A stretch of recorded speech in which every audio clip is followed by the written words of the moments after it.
സപ്താഹത്തിന് പോകണം, ഭഗവാനെ കാണണം, യജ്ഞശാലയിൽ ചെന്ന് ഭാഗവതം കേൾക്കണം, യജ്ഞശാലയിൽ ചെന്ന് ഭാഗവതം കേൾക്കണം. സപ്താഹത്തിന് പോകണം, ഭഗവാനെ കാണണം, യജ്ഞശാലയിൽ ചെന്ന് ഭാഗവതം കേൾക്കണം, യജ്ഞശാലയിൽ ചെന്ന് ഭാഗവതം കേൾക്കണം. ഇത് കിച്ചുവാവ. അവള് ആ പാട്ട് ഞാൻ ട്യൂൺ ചെയ്ത് ഞാൻ ട്രാക്ക് പാടി ഒന്ന് അയച്ചു കൊടുത്തു. അവളത് കൃത്യം പഠിച്ച് ഞാൻ എങ്ങനെ പാടിക്കൊടുത്തോ അതുപോലെ തന്നെ ആ സ്റ്റുഡിയോയിൽ വന്ന് പാടി. പാട്ട് പാടി തീർന്നു എന്ന് കണ്ടപ്പോൾ പിന്നെ ഒന്നുകൂടെ പാടാൻ പറഞ്ഞപ്പോൾ അവൾക്ക് ക്ഷീണമായി. കാരണം പാട്ട് പക്കയായെന്ന് നമുക്ക് ബോധ്യമായി. ഒറ്റ ടേക്കിൽ തന്നെ നടന്നു. സൂപ്പർ. ഇത് കൃഷ്ണന്റെ മോളല്ലേ.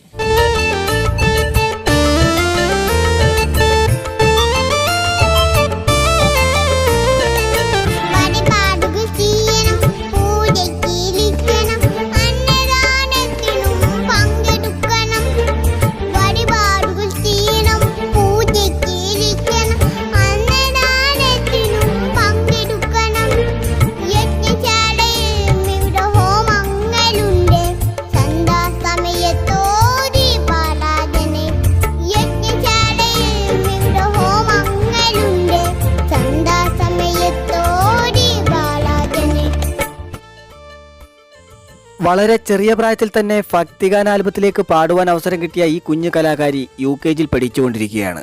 ഓച്ചിറ ആലുംപീടികയിലാണ് ഈ കുഞ്ഞിൻ്റെ താമസം. ഈ ഭക്തിഗാന ആൽബം നിരവധി പ്രേക്ഷകർ ഇതിനോടകം കണ്ടു കഴിഞ്ഞു. മോള് ചെറുപ്പത്തിൽ തന്നെ പാട്ട് ഭയങ്കര ഇഷ്ടമായിരുന്നു. അപ്പോൾ അവളൊരു ഒന്ന് കൈക്കുഞ്ഞായിരിക്കുമ്പോൾ തന്നെ നമ്മളിങ്ങനെ മൊബൈലിലൊക്കെ പാട്ട് വെച്ച് കൊടുക്കുമ്പോൾ ഭയങ്കരമായിട്ട് ഇങ്ങനെ ശ്രദ്ധിച്ച് കിടക്കുമായിരുന്നു. പിന്നെ കുറച്ച് വളർന്നപ്പോഴത്തേക്കും ഇയാൾ ഈ ശരിക്കും പറഞ്ഞാൽ ചെറിയ കുട്ടികൾ കേൾക്കുന്ന തരത്തിലുള്ള മ്യൂസിക്കല്ലേ, ക്ലാസിക്കൽ മ്യൂസിക്, കഥകളി പദം, ഇതൊക്കെ ഇങ്ങനെ ഇരുന്ന് കാണും മൊബൈലിൽ. അത് നമ്മളൊന്ന് കളഞ്ഞാൽ വീണ്ടും അത് റിപ്പീറ്റ് ചെയ്ത് എടുത്തു വെച്ച് കാണും. അങ്ങനെ കണ്ട് അങ്ങനെ ഒരു ഭയങ്കര ഇൻട്രസ്റ്റ് ഉണ്ടായിരുന്നു. ശരിക്കും എനിക്ക് ഇവൾ പാടുമെന്ന് തോന്നിയത് അത് വളരെ യാദൃശ്ചികമായിട്ട്, അത് വളരെ ചെറിയ പരുവത്തിൽ കൈക്കുഞ്ഞായിരിക്കുന്ന സമയത്ത് തോളിൽ നേരെയൊക്കെ എടുക്കാൻ തുടങ്ങിക്കണം. ഒരു 6 മാസമൊക്കെ ആയിട്ടുണ്ടാവും. ആ സമയത്ത് പുറത്ത് നടക്കുന്ന സമയത്ത് ഈ കുയിൽ കൂവുമല്ലോ, ഇങ്ങനെ കുയിൽ കൂവുമ്പം ഇവൾ അതേപോലെ അത് റിപ്പീറ്റ് ചെയ്യും. അതേപോലെ ഞാനിങ്ങനെ ഞെട്ടിയിട്ടാണ് നോക്കി ഇതെന്താ ഇങ്ങനെ. അപ്പോൾ ആ കുയിൽ എങ്ങനെയാണോ കൂവുന്നത് അതേപോലെ എൻ്റെ തോളിൽ കിടന്നിട്ട് ഇങ്ങനെ അതേ ഈണത്തിൽ അതേപോലെ ചെയ്യും. അപ്പോൾ എനിക്കിങ്ങനെ തോന്നി ഇവളുടെ ഉള്ളിൽ എവിടെയോ ഒരു മ്യൂസിക് ഇങ്ങനെ കിടക്കുന്നുണ്ട്. പിന്നെ പിന്നീട് എന്ത് പാട്ട് കേട്ടാലും അതിൻ്റെ ലിറിക്സ് മൊത്തം കാണാതെ പഠിക്കും. അങ്ങനെ തനിച്ചിരിക്കുമ്പോൾ ഇങ്ങനെ പാടി നടക്കും.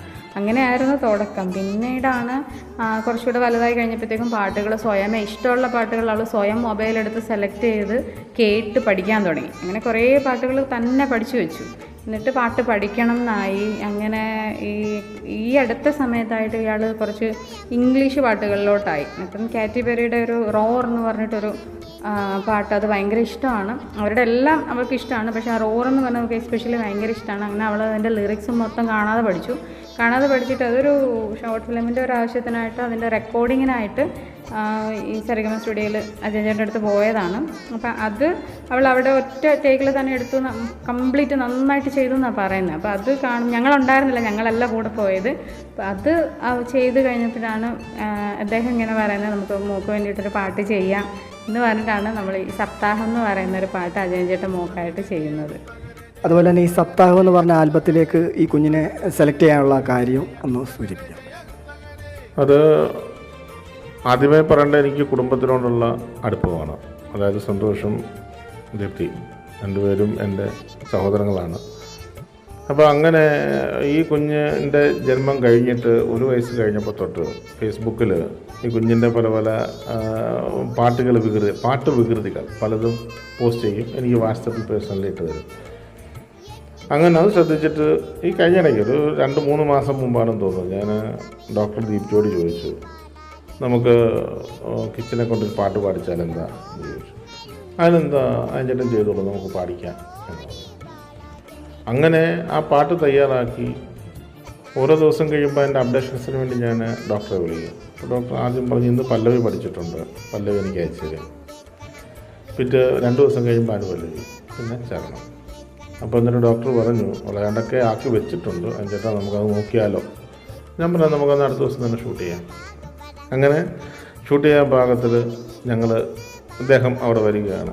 ഒറ്റ ടേക്കിൽ എന്ന് വെച്ചാൽ പിന്നെ നമ്മുടെ സംതൃപ്തിക്ക് വേണ്ടി 2 or 3 പ്രാവശ്യം പാടിച്ചെങ്കിലേ ഉള്ളൂ. അവൾ ഒറ്റ ടേക്കിൽ ട്രാക്കിനകത്തുള്ളത് പാടിയിട്ടു. കിച്ചൺ അസാധ്യ ഗായികയാണ്, നാളെ പിടിച്ചാൽ കിട്ടത്തില്ല. പിന്നെ വേറൊരു കാര്യമുണ്ട്, ആ കിച്ചണത് പാടാൻ ഏറ്റവും കാരണക്കാരനായ ഒരു കാരണഭൂതൻ ഇപ്പോൾ ഇവിടെ ഉണ്ട്, ക്യാമറയ്ക്ക് മുന്നിൽ വരാത്തതാണ് സംവിധാനന്ദൻ സ്വാമി. ആ സ്വാമിയാണ് ശരിക്കും പറഞ്ഞാൽ മോടെ ഒരു ട്യൂട്ടർ എന്ന് വേണമെങ്കിൽ പറയാം. ഞാൻ ആത്മാർത്ഥമായിട്ട് പറയും. കാരണം എന്താണെന്ന് ചോദിച്ചാൽ ഒരു പക്ഷേങ്കിൽ അതിൻ്റെ അച്ഛൻ സന്തോഷമോ അതിൻ്റെ അമ്മ ദീപ്തിയോ കയറി നിന്നാൽ പോലും ഇത്രയ്ക്ക് അനുസരണയോടെ നിൽക്കത്തില്ല പാടാൻ. കുഴഞ്ഞാലൊക്കെ ഉണ്ടല്ലോ, ഞാൻ കുഴഞ്ഞു എനിക്കിനി പാടാൻ വയ്യാന്ന് പറഞ്ഞിട്ട് മാറി നിൽക്കും. ടാലൻറ്റഡാണ്, മോൾ അനുഗ്രഹീത ഗായികയാണ്. അപ്പോൾ അങ്ങനെ ആ സപ്താഹത്തിന് പോകണമെന്നുള്ള പാട്ട് അവളെ കൊണ്ട് പാടിച്ചു. അവൾ നന്നായിട്ട് പാടിത്തുന്നു. ഇനിയിപ്പോൾ ഞങ്ങൾ ലേറ്റസ്റ്റ് ഒരു ഓണപ്പാട്ട് വരുന്നുണ്ട്, അത് പിന്നെ മോള് തന്നെയാണ് പാടുന്നത്. മോള് തന്നെ മീൻസ് മോളിലും അത് ഭാഗമാകും, മെയിനായിട്ട് അങ്ങനെയല്ല, ഭാഗമാകും.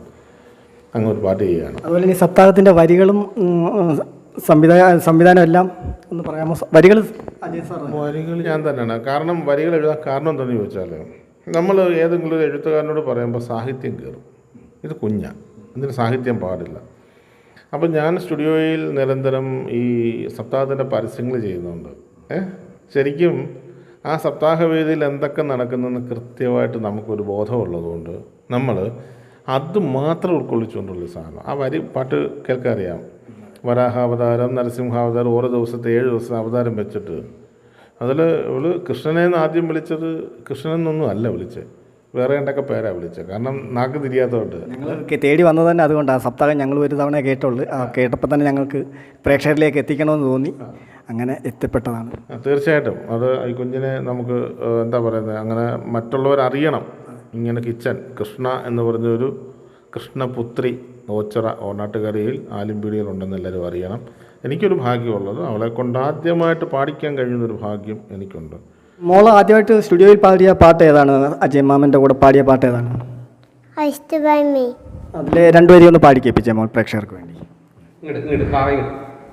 I used to bite my tongue and hold my breath, skittered out the boat and make a mess. So I said quietly, I could keep quietly. I guess that I forget I got a tush.